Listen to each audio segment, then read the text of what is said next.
What's going on, everybody? Welcome to another episode of Systematic Investing. If you're new here, like, subscribe, leave a comment if you think I should change anything, make the videos better, anything like that. But today we're going to talk about drum roll CoreWeave, ticker symbol CRWV.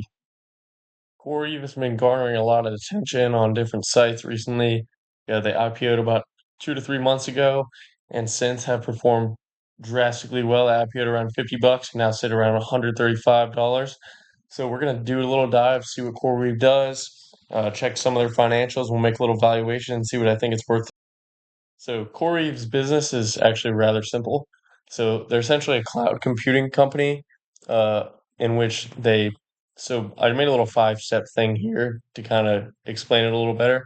So first, they'll acquire a data center, like the whole building. They'll fill the data center with NVIDIA GPU server stacks, and then they lease out the computing power to people looking to develop, train, or deploy AI services or products to themselves or others, and then they'll charge customers based on usage, and then they do it again. So basically, say if I was a customer, I would come up to CoreWeave and they say, "Hey, I have this AI model I'm working on, and I want to train it, but I can't get any access to powerful enough computers such as NVIDIA GPUs. Could I purchase X amount of computing power from you for this price?" And CoreWeave will say, "Absolutely." So actually, we'll hook you up, and however much computing power you actually end up using, that's how much you're going to pay. And so CoreWeave does that. So what they have to do to expand their business is more data centers equals more computing power, which they can lease out to customers and therefore garner more revenue. All right, so here we see that they have 33 data centers, mostly in the United States, but they have about four in Europe, and they have 420 megawatts of active power and 1.6 gigawatts of contracted power. So I read through their earnings call transcript, and so that 1.6, just for anybody who doesn't know, 1 gigawatt is 1,000 megawatts. So that's 420 to 1.6, about four times. So they have that contracted power using their existing data centers. So they're able to 4x their active power without building any more data centers. So that's going to be really helpful when they're trying to scale because, they can obviously four times their computing power without actually building anything. Because the expensive part of their business is going to be building data centers, packing them with GPUs in order to send out more data, or sorry, to send out more computing power. So that right there is going to be insanely helpful for them over the next year or two for expansion. Yep. So here we're looking at their revenue. I mean, this is monstrous. These are quarters, guys, not years. So revenue up 420% year over year, driven by strong demand for CoreWeave Cloud Platform. Their long-term committed contracts provide strong revenue visibility, attractive unit economics, enables a success-based approach to capital investments that are matched to customer contracts. Pretty much what that means is that everything's working really well, and they're getting people who are committed to long-term contracts, which makes it easy for them to forecast what's going to happen in the future. Not to mention 420% year over year growth. You just don't see that every day. So this is definitely something we're gonna want to look into further. If you're taking a look at their guidance for 2025 and Q2, so they're saying Q2 they're going to do 1.06 to 1.1 billion revenue, 140 to 170 million operating income adjusted, that is, 260 to 300 million interest expense, not great. Capital expenditures of 3 to 3.5 billion, so they're definitely spending a lot of money to expand. And full year 4.9 to 5.1 billion revenue, adjusted operating income of 800 to 830 million, capital expenditures of 20 to 23 billion. So they're definitely looking to do some major expansion. I mean, yeah, those numbers are giant compared to last year. I believe they did 1.9 billion last year revenue. So yeah, they're growing super quickly, and it seems they're going to continue to do so in 2025. I'm just going to go over some key points about their income statement as opposed to breaking it down line item by line item. You guys can do that on your own. So for strengths and weaknesses, for strengths, we got rapid revenue growth of 420% year over year, strong gross margins of 73%, low sales and marketing expense of 10 million a quarter. And then weaknesses, no GAAP profitability, very high quote other operating expenses, and operating expense growth is outpacing revenue growth, which you don't really like to see. But if they're investing so heavily in them expanding, it is what it is. They're doing data center, so it's really capital intensive up front. So overall, just solid income statement, needs to be some improvements. They've been extremely impressive sales growth, but operating expense growth, as well as the lack of GAAP profitability, really calls into question the feasibility of their business. I'd like to see operating expense improvement as well as reduction in debt, either done by using cash flow or share offering, since the interest expense is going to be killer down the line. Yeah, overall, I mean, their income statement's pretty solid, but yeah, a lot of interest expense and a lot of quote other operating expense. Uh, I like to see them get that down while continuing to grow revenue, and I mean that could be a very, very bright future for this company if they can get that.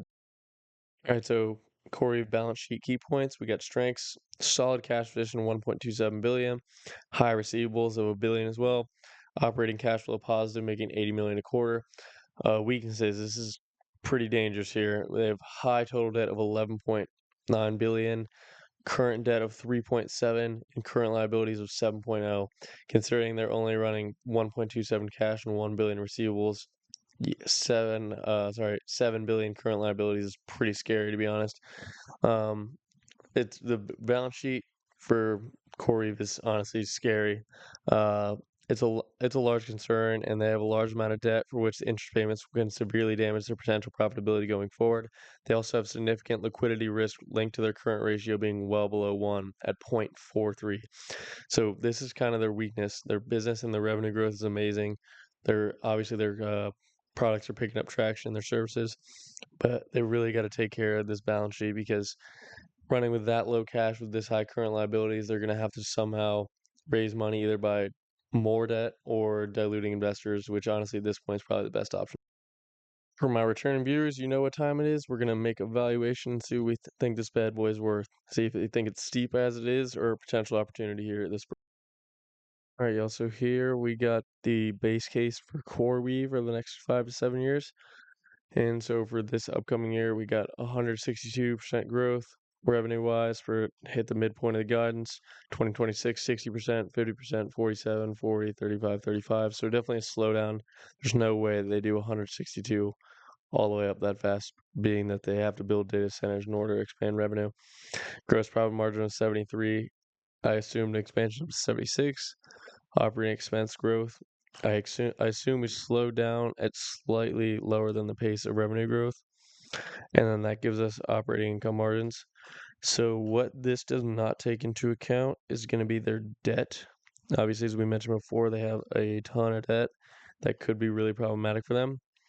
But with that said, um, yes, this doesn't take into account debt. So as investors, we need to look to see that they get that cleaned up, or else none of this is going to matter at all.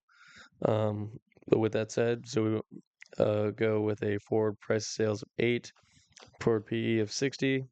Assume shares outstanding don't change from now, and that gives an average price target of 720 and an average price target today of 236.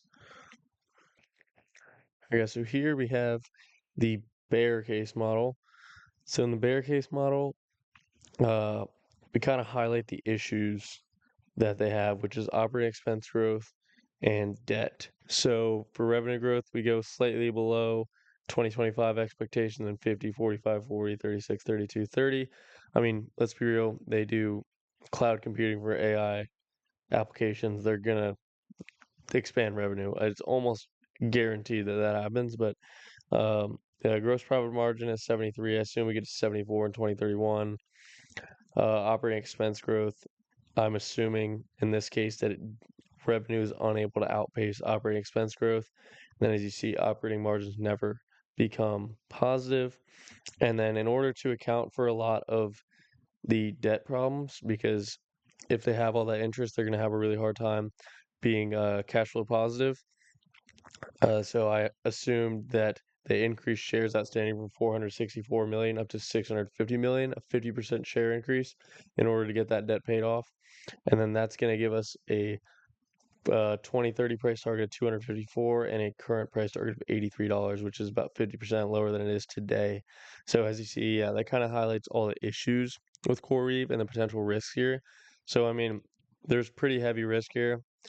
Luckily, building data centers in order to lease out computing power to AI companies right now is a pretty money business. That's almost foolproof, but yeah, so that should work out pretty well for them in the next 5 years. But this is kind of the risk we're looking at here on our bad case.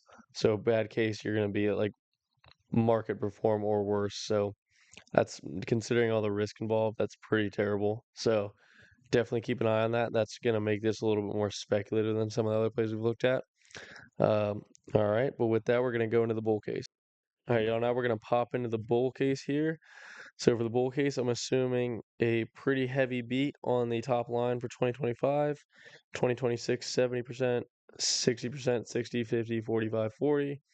Gross profit margin assume expand to 77. And then with the operating expense growth, I am assuming that CoreWeave is going to be able to uh, outgrow their operating expenses by just growing revenue so quickly. And then with their insane gross margins of 77, that'll bring, if they can keep the operating income under control, they can get to 39% operating margin. Um, so then we move down. I'll go with the multiples here. We go 20 price to sales multiple and 70 price to earnings multiple. I only do it that high because they're growing 40% revenue. Uh, you're growing at that point, you're growing operating income about 50%, so that'd be PEG about 1.2, and then shares outstanding would stay the same. And then, I mean, due to that point, that's 30 billion in operating income a year, which is insane. And then at that rate, we'll get price targets of in the future we'll get 38.86 and 12.73 right now, which is like 8 times what it is right now, and 38.86 that's about 21 times what it is now. So that's kind of our major upside. It seems pretty unlikely that they're going to outdo this. This kind of seems like their best case scenario here because, doing $76 billion in revenue in 2031 is kind of ridiculous. But then again, when they're at the right place at the right time doing cloud computing for AI applications in the AI revolution, and they're early, and they already have really good infrastructure going, and that since they'll be doing $5 billion in revenue for 2025. Yeah, so that is the CoreWeave valuation there. So you see, we have a huge range from $83 fair value currently to 1,273. So that kind of highlights the massive risk here with this. This is definitely a super speculative bet, but if it were to pay off, as you can see, it would pay off pretty righteously. All right, everybody, thanks for watching. Please like and subscribe. Let me know if you should change anything with the videos, make them any better. Feel free to ask any questions in the comments. I'll respond to all my comments, and I'll see you in the next episode. Bye bye.